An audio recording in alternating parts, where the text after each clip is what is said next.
Bon matin tout le monde, bienvenue dans On jase de chasse de pêche de plein air avec moi-même, Steph Monette, petit café ce matin et c'est frais enfin.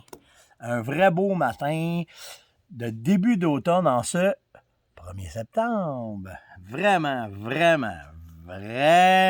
nice ce matin. Je commence à être content là, de ce temps-là. Même hier, il faisait chaud, là, puis je me disais, ben, matin, là, la petite brume, le soleil qui se lève, c'est vraiment cool. De quoi qu'on parle le matin? On va parler de savon, on va parler de canon, de petits gibiers, d'orignaux, plein d'affaires. Hein? On va débouler ça un matin, un en arrière de l'autre. Je vais vous parler aussi de chasse aux chevreuils dans les montagnes. Fait que on va avoir un bon on jase, je pense. Salutations spéciales ce matin en commençant à Nathalie, qui n'est pas une chasseuse, mais qui est une grande auditrice de la communauté On jase, de l'émission On jase, et surtout qui est une très bonne cuisinière, un chef, selon Guy, son chum qui me dit, puis il dit, elle serait vraiment contente que tu lui dises bonjour. Ben, bonjour Nat, à matin. Passe une excellente journée. Puis, je te fais un petit inside, là, t'es la première à le savoir, là, mais je prépare de quoi pour la bouffe de chevreuil. Ben, pas de chevreuil, mais de gibier. Puis, on va commencer à faire de quoi, là. En tout cas, je m'en promets une parce que j'ai énormément de questions sur la cuisine. Fait que je vais vous arriver avec de quoi. Fait qu'on pourra jaser ensemble, comme on dit par chez nous. Fait que salutations, Nat. À matin, j'ai fait le tour du web. Et naturellement, on est rendu au nettoyage de vêtements. Puis, en regardant ça, puis en regardant les commentaires, puis tout le kit, il y a plein de, tu sais, j'en ai déjà parlé, là, mais là, c'est le temps, là. Regardez mon linge, mon linge encore, c'est la corde à linge. C'est le temps, là, de commencer à préparer, à laver, à entreposer, à faire sécher. Quand il y a des matins comme ça, que tu peux laver, puis qu'après ça, mettre sa corde à linge. Puis, si je me trompe pas, il annonce beau toute la fin de semaine. Fait que c'est le temps de commencer à préparer notre linge. Sauf que, il y en a des savons inodores qui existent dans le commerce, là. Ça, c'est sûr et certain, mais faites attention à une chose, c'est que quand vous prenez le savon, OK, il faut qu'il soit anti-UV, puis il ne faut pas qu'il rende les couleurs super éclatantes. Il ne faut pas que ça soit ça.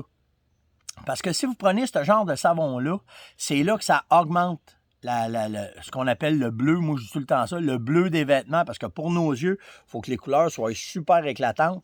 Mais de l'autre bord, ça ne fait pas un job avec les cervidés parce qu'ils vont vous voir plus. Fait que faites attention à ça. Tu sais, il y en a plein de recettes là, que vous pouvez essayer si vous voulez, mais les savons commerciaux sont faits, les produits qu'ils mettent là-dedans sont faits pour rendre les couleurs éclatantes. C'est avec les produits qu'ils mettent dedans pour rendre les couleurs éclatantes. Bien, c'est ça qui fait que ça augmente le UV, ça augmente la pixelisation du noir avec le bleu. Puis c'est pour ça qu'on se fait voir par les cervidés à cause de la vision dichromatique des chevreuils ou des orignaux. Ben leurs cônes sont sensibles à ça. Puis ça fait une belle pancarte bleue dans le bout, on va vous dire ça de même, là, vous mettre ça simple, mais faut pas que ce soit ça. Fait qu'il faut faire bien attention à ça. Puis il faut. C'est pour ça qu'il y a des savons spécialisés. Que ce soit savon pour le linge, savon body wash. Moi, body wash, là, c'est mon savon tout faire pour moi. Quand j'étais à la chasse, je n'amène pas 50 sortes de savon. Là. C'est sûr que je prends mon savon pour le linge quand je suis à la maison. Mais quand je suis rendu dans le bois, c'est lui que je prends. Je me lave le corps, je lave mes affaires, je lave mon linge avec ça. S'il y a du sang, je lave avec ça. Puis anti-UV, contrôle des odeurs, tout est là-dedans. Fait que vous avez la patente pour le faire. Les premiers orignaux, ils ont commencé à tomber. Commencé à en avoir une coupe hier sur le web. Bah, c'est que ça fait du bien. Par contre, la chasse ne va pas être facile, puis c'est chaud, puis ils sont naturellement des endroits de nourriture. On est après à préparer de quoi, là, avec Chasse et Pêche 2.0, justement, là-dessus, sur l'orignal, sur les débuts de saison, qu'est-ce qu'on va utiliser comme produit, qu'est-ce qu'on va faire pour essayer de les faire bouger. On va jouer avec ça. Fait que, naturellement, là, jusqu'à peu près au 18, on va dire ça de même, jusqu'au 15 septembre, les 15 prochains jours, ils sont encore dans la bouffe. Ils sont après à se préparer, ils sont après commencer à faire, vous allez voir certains arbres frottés. Même peut-être vous allez trouver certains pits qui vont commencer à ouvrir, là, des souilles, mais pas de pisse dedans, qui ont gratté au sol. Le sang commence à leur bouillir, qu'on va dire, OK? Ça commence à monter, là. Fait que là, mais oui, ils peuvent être réceptifs à certains caules. Là, tout est possible, OK? À partir de la matin, là, tout est possible. Sauf que sont encore, mettons, si on base ça sur une échelle de 100, sont encore 80-20, là. 85-15, là, 80-20 dans la bouffe. Là, ils ont juste un petit... Regarde les madames, puis ils font « Oh mon Dieu, t'es bien belle, toi, matin. » Mais ils sont pas encore prêtes. Ils sont pas encore rendus là. Fait que ceux qui commencent la chasse à ce temps-ci, tout dépendant aussi de la hauteur où est-ce que vous êtes. Parce que ça peut changer. Tu sais, si tu t'en vas à Bay James, ben, tu as des chances que le rut, il soit peut-être 10 jours en avance avec nous autres. Fait que là, ben, si ici, t'es le premier, t'arrives à Bay James, t'es rendu au 10 septembre, oups, la courbe, ben, au lieu d'être de même, oups, elle est rendue de même, là. Ça commence à monter. Fait que c'est pour ça qu'il faut que tu essaies de t'ajuster, parce que sur l'Orignal, on n'a pas de preuves. OK, mais on le sait, par exemple, qu'au sud des États-Unis, puis au nord, on va pas dire les États-Unis, mais au sud de l'Amérique, puis au nord de l'Amérique, le rut peut différencier d'une dizaine de jours facile, 10-15 jours facile. Parce que l'habitat, la température, la chaleur, tout est différent. Fait que c'est ça qu'il va faire. Puis l'Orignal, ben, on pense. Ben, je vais vous dire ça. Moi, je pense qu'il va y avoir une différence. Que le rut peut être plus vite en Abitibi. Pas en Abitibi, ben, je dirais un petit peu plus haut que l'Abitibi. Mais tu sais, quand tu commences à pogner à Bay James, en haut de ça, oui, ça peut changer. Fait que c'est à vous autres de vous ajuster puis de voir, mais principalement, le rut va commencer entre le 25 puis le 5 octobre, le 25 septembre puis le 15 octobre, là, on va être dedans. On va être directement dedans. Fait que, donc, tout ça pour vous dire que ça a commencé. Il y en a qui ont déjà commencé à récolter. Salutations, c'est fait. Ah, j'avais une bonne question un matin d'Olivier. Olivier me demandait, Stéphane, je vais m'acheter une carabine, j'apprends-tu stainless ou canon noir? Elle va peut-être être plus voyante dans le bois, celle en stainless. Celle noire est noire, fait que ça paraît moins. Qu'est-ce que tu ferais? Je suis jamais cassé la tête avec ça. Ce que moi, je pense, c'est sûr que si ton stainless, il est miroir, là, wow, là, c'est pas la meilleure affaire. Mais par contre, si c'est un stainless mat, ou bien un canon noir mat, ou... Ce qui est... Faire ça simple, là, c'est le mouvement qui fait la différence.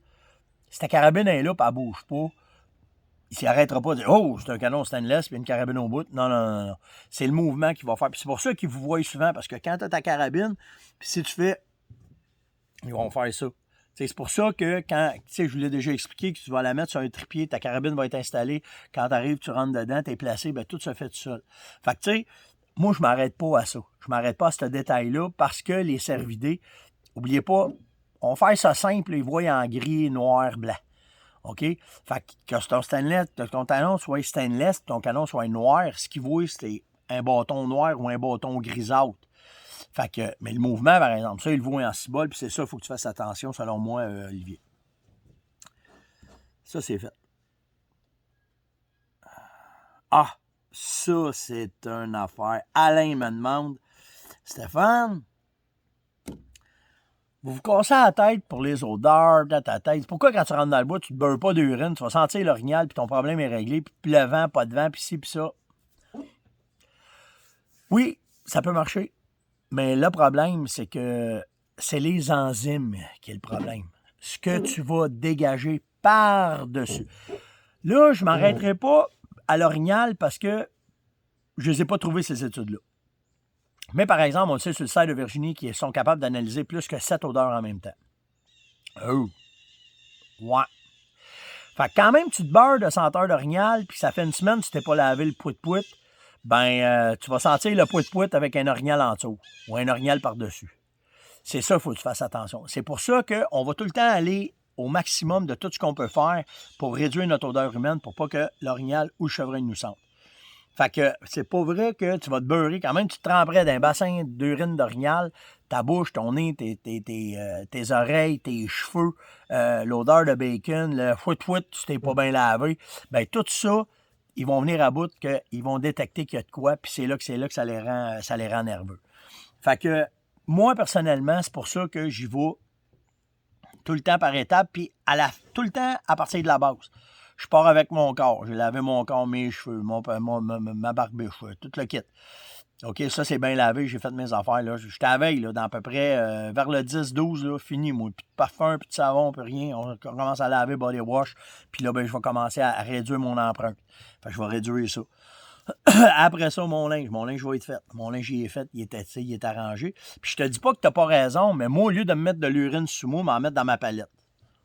Un peu plus agréable. Sur moi, je vais mettre de l'odeur de terre, je vais mettre de l'odeur de sapin, l'odeur d'épinette, peu importe. De cette façon-là, je réduis tout au minimum mes odeurs, mais si j'ai de quoi en faire pour l'intéresser, que ça sent plus orignal, peut-être ça va l'intéresser parce que je reviens tout le temps avec cette base-là sur les odeurs, OK? Il ne faut pas qu'il soit capable de te détecter en force. On va dire ça de même un matin. Ce que je veux dire par là, c'est que si tu te laves, tu fais attention, puis mettons là, 100%, tu sens l'humain, OK? À côté. 3 semaines, tu t'es pas lavé, t'as bu du café, blablabla, tu sens le 5 crème, là. OK, ça, là, c'est 100% d'une odeur humaine. Tu arrives dans le bois, lui, là, entre 1 km puis 0, là, il va te piffer sur un astique de temps. Fait que lui, il sait pas où ce que t'es, parce que ça sent fort. Ça sent très fort l'humain. À l'inverse, le gars qui se lave, qui fait attention, qui réduit tout ça, le même 0-1 km, quelle distance qui est? À 10 mètres, parce qu'il ne sent pas fort, à 100 mètres, 1 km, il ne sait pas. Moi, je pense que c'est ça qui fait la différence que ceux qui vont en voir plus puis ceux qui vont en voir moins. On ne parlera pas de l'aura, parce qu'hier, vous m'en avez parlé en style d'aura. Je pensais que j'étais tout seul dans ma bulle là-dedans. Tabarnane. Pas pantoute. Pas pantoute. Fait que, tu sais, c'est toute une question de comment est-ce que tu vas te présenter en forêt versus l'empreinte que tu vas laisser. C'est pour ça que moi, je la travaille au minimum. J'essaie de tout emmener au minimum de mes odeurs. En fin de compte, quand je suis dans le bois, ben, faut croire que ça marche un peu parce que j'en vois. Je réussis à me coller sur eux autres, puis ça fonctionne. Puis ça fonctionne pour l'ours, l'orignal, puis le chevreuil. Fait que, tu sais, c'est la technique que moi, j'ai développée avec le temps pour être capable de m'approcher d'eux autres. Fait que, Alain, ta réduction de senteur, d'enzymes, puis tout le kit, moi, j'aime mieux y aller au maximum pour être certain de avoir un maximum de chance quand je vais m'approcher d'eux autres. Fait que juste me mettre de l'urine sur moi, pas certain de sur moi. J'irai d'une autre façon. Ça, c'est fait. Les UV. J'ai Marc-André qui me dit, parle-nous donc un peu de petit gibier. OK? C'est la chasse des débuts de tout le monde. Hein? C'est la chasse qu'on va aimer, on va avoir le plus de plaisir premièrement. C'est une chasse que tu peux faire tard en saison quand toutes les chasses sont finies, autant au début, autant pendant la saison de la grosse chasse. Ça se fait n'importe quand. Où est-ce que tu vas aller? Bien, ça m'amène à vous parler que pour le petit gibier, il y en a partout un peu dans la province. Mais c'est sûr que plus que tu es au sud, plus que de la pression, plus que tu es au nord, moins qu'il y a de la pression, plus qu'il y en a.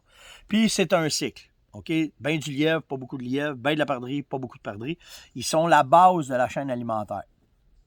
Par contre, moi, ce que j'aime faire, c'est si je décide de prendre un week-end de chasse au petit gibier, puis que je veux vraiment avoir du fun, bien, au lieu de partir puis faire juste pas loin, puis chasser tout de suite, je vais prendre plus de temps de rouler sa route pour m'éloigner de la pression de chasse, pour arriver d'une place, d'avoir, mettons, on a fait ça à la pêche.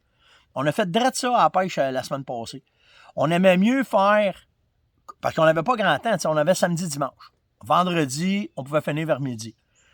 Fait que là, on s'est dit, on pêche-tu ici dans le coin, qu'on va gratter le fond des lacs, que la pêche est dure, qu'il y a de la pression, tout le kit, ou bien on se tape 4h30 de route, on s'en va à l'autre bout, on se retape 40 minutes de pick-up dans le bois, mais même qu'on arrive, on a des bonnes chances de faire un beau résultat, mais c'est direct ça qui est arrivé. On a pris plus de temps sur la route pour s'éloigner de la civilisation, pour arriver dans des lacs où est-ce qu'on avait des gens, puis naturellement, on n'a pas eu du poisson. La chasse, je fais tout le temps la même affaire. Si dans mon temps de chasse, j'ai mettons, une bonne journée de chasse que je vais avoir. J'aime mieux dans un territoire super joyeux d'avoir chauffé pas mal le vendredi puis être pogné pour m'en revenir le dimanche à partir de midi parce que j'ai trop de route à faire puis il faut que je rentre le lundi. Mais mon samedi, ma journée et demie que je vais avoir, bien, mes chances vont être bonnes parce que je me suis rendu assez loin pour pouvoir faire. Puis là, bien, la distance, ça dépend comment tu sais, j'ai déjà fait ça, moi. Partir, me taper 5 heures de route, 6 heures, 7 heures de route, coucher sur le bord d'un lac, sauter dans le bateau, faire mon quota de doré, pogner mon quota de brochet, m'en revenir, puis être revenu après une journée et demie, puis tout était fait. Mais on a eu du fun en tape pendant ce temps-là. J'ai fait ça au chevreuil, j'ai fait ça à l'orignal, j'ai fait ça au petit gibier, j'ai fait ça au canard. Parce que ça dépend comment est-ce que tu as de temps à consacrer. Puis quand ton temps il est court, j'aime mieux prendre plus de temps à me prospecter puis à monter, pour avoir un tas de qualité puis être capable d'avoir vraiment du fun. C'est la façon de jouer. Fait que pour le petit gibier, écoute, je peux en parler pendant 5 émissions. OK? Des habitats, où est-ce qu'ils sont, c'est quoi, en haut, sud, au nord, les petits gibiers qu'il y a différents. Mais en première base, si tu veux faire une belle chasse aux petits gibiers, moi, ce que je conseille, c'est d'essayer de. C'est sûr, tu vas avoir des spots. Écoute, j'ai déjà fait des chasses de fous à Mirabel. OK, c'est collé sur Montréal. Mais, si tu veux vraiment pas manquer ton coup, ben, tu sais, tu vas pouvoir te déplacer. Les pourvoyeurs vont t'offrir de quoi de vraiment nice. La CEPAC va t'offrir de quoi de vraiment nice. Dans les territoires publics, ça ne coûte rien. Tu vas avoir une bonne chance de faire des bonnes chasses. Fait que, pour commencer, on commence avec ça. Puis plus que les ongeances vont avancer, je pourrais en reparler, dire... fait que, moi, j'ai de quoi te demander, Marc-André. Vas-y avec plus de détails dans ta question.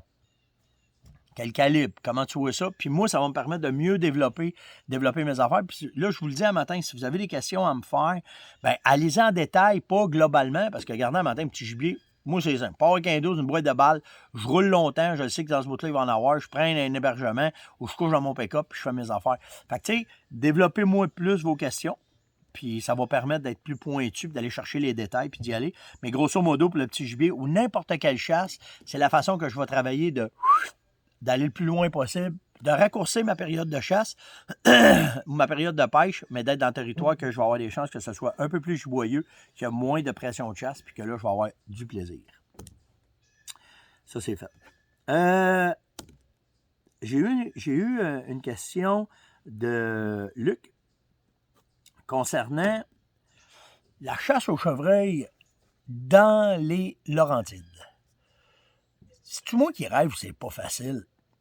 C'est la chasse la plus difficile. Moi, je vais te qualifier ça de même. C'est la chasse la plus difficile qu'on a en Amérique. C'est de chasser le chevreuil dans les montagnes. Que ce soit les Laurentides, que ce soit le Maine, que ce soit le New Hampshire, que ce soit le Michigan, le Wisconsin, les montagnes de l'Illinois, c'est tout le temps plus difficile dans les montagnes.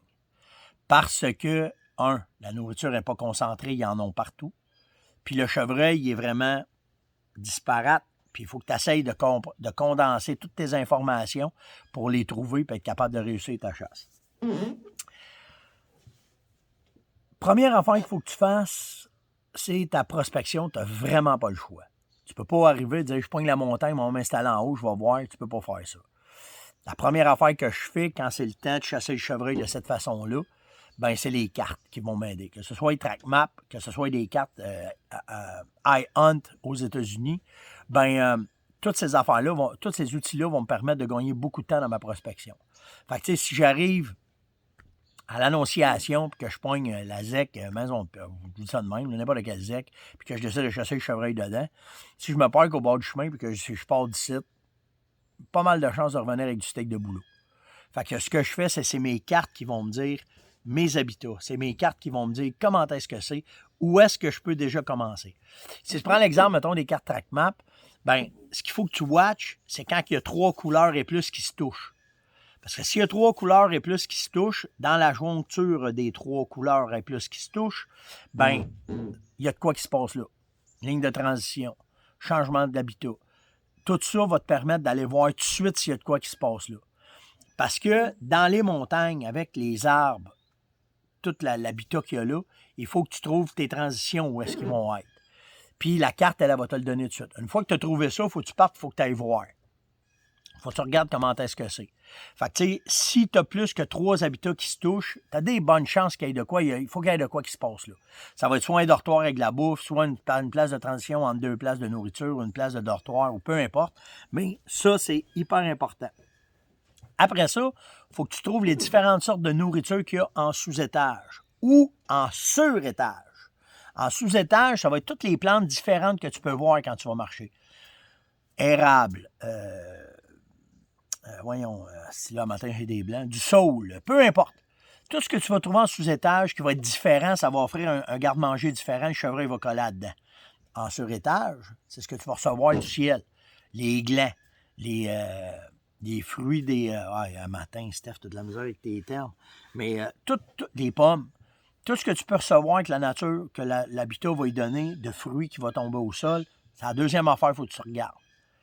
Fait que là, ben, tu pars avec des transitions. Après ça, tu pars avec de la nourriture différente. En plus, tu pars peut-être avec des fruits ou des noix qui vont être donnés par les arbres. Là, tu as de quoi qui va être vraiment, vraiment hallucinant. C'est tout se passe à partir de ça. Là, après, là, tu vas patronner. Mais il faut que tu apprennes à patronner ton vent dans les montagnes. Oh, c'est pas la même affaire. Tu vas apprendre à jouer avec le thermal. C'est quoi ça? Le matin, les odeurs montent. Le soir, les odeurs descendent. Comment je vais chasser ça? Le matin, plus facile d'instant, plus facile d'aller te placer un peu n'importe où parce que les odeurs vont monter. Fait qu'il n'y a pas de problème. Quand les odeurs descendent, par exemple, tu as besoin d'être dans les arbres. Parce que si tu es à terre, ça va faire un tapis, comme la brume que j'ai un matin, ça va faire un tapis d'odeur au sol parce que tout est écrasé par les coulées, la chaleur, tout ce que une montagne va amener comme écosystème, c'est là que les odeurs vont coller. Les flancs de montagne, les bugs vont voyager là parce que ton odeur va coller là. Fait que là, c'est là que tu essaies de te grimper plus haut. Fait que tu sais, tous ces détails-là, il faut tout que tu les apprennes quand tu vas chasser dans les montagnes parce que le mâle, lui, va se servir de ça pour rester en vie. Puis, après ça, ben là, ça va être de trouver des signes. Trouver les traces, les sentiers, tout ce qui peut te laisser comme signe, des couches, du crottin, tout ce que tu vas avoir. Fait que quand tu vas avoir tout pris ces signes-là, tu vas tout avoir mis ça ensemble, tu vas dire, bon, OK, dans ce coin-ci, c'est pas pire. Tu as deux choix, soit que tu installes l'instant tout de suite, ou bien tu laisses une caméra de surveillance, puis ta caméra, elle va dire si tu avais raison ou pas. C'est là, on commence à faire ça là. Le 1er septembre matin, on peut commencer à bêter. On peut commencer aussi des montagnes. C'est hyper efficace de chasser ses appâts. Puis tout un dans l'autre, avec tous ces détails-là, tu vas venir à bout d'être capable d'avoir une pointe d'information, puis c'est là que tu vas chasser, puis peut-être que tu vas avoir des résultats. J'espère que j'en ai pas trop dit, pas trop en même temps, Luc. En tout cas, on peut tu me supposes, ça revient en arrière. C'était long jase de ce matin. J'espère que vous avez apprécié. Je capote. Moi, quand ce temps-là, il arrive le matin, j'entends la poulie de corde à linge le matin là, qui me crie après. C'est un jeu bleu qui fait ça. Mais j'espère que vous avez apprécié. Là, c'est le temps des questions. Gênez-vous pas, on est là. Là, on est dedans. Puis hier, je pense que j'ai répondu à 300 courriels. Là, fait que, puis j'ai eu des commentaires concernant l'approvisionnement de certains magasins. Steph, on ne trouve plus rien. C'est normal. Là, les magasins se font vider et on n'a pas le temps de réapprovisionner aussi vite qu'on veut. Pour nous autres, cette année, c'est la meilleure année de la Fermonette depuis qu'on existe. Vous êtes malades. Vraiment, là, c'est vraiment au-dessus de toutes les espérances qu'on pouvait faire. Comment est-ce que, je ne sais pas si c'est On Jase qui fait ça ou je ne sais pas si c'est la pandémie qui fait ça, mais vraiment, c'est sûr qu'on est actif un peu partout aussi. Les pro-staff sont là, tout le monde est là. Fait que vraiment, c'est notre année de fou. Et en plus, on a des problèmes à s'approvisionner. Manquait de litres hier. Appelez mon gars, plus de plastique. Plus de plastique, hostie. Fait qu'ici va la vie, mais vraiment, merci. Mais là, c'est le temps de poser des questions. Lâchez pas n'importe quoi qui peut aller. Puis là, ben, au feu que là, plus que ça va avancer, plus qu'on va rentrer dans le vif du sujet, de se préparer, de voir comment est-ce que c'est. On regarde le web, hein, c'est là, c'est notre baromètre, c'est notre thermomètre des récoltes. Fait qu'on voit un peu qu'est-ce qui se passe. Puis nous autres, on se voit demain matin. Ciao tout le monde, attention à vous autres.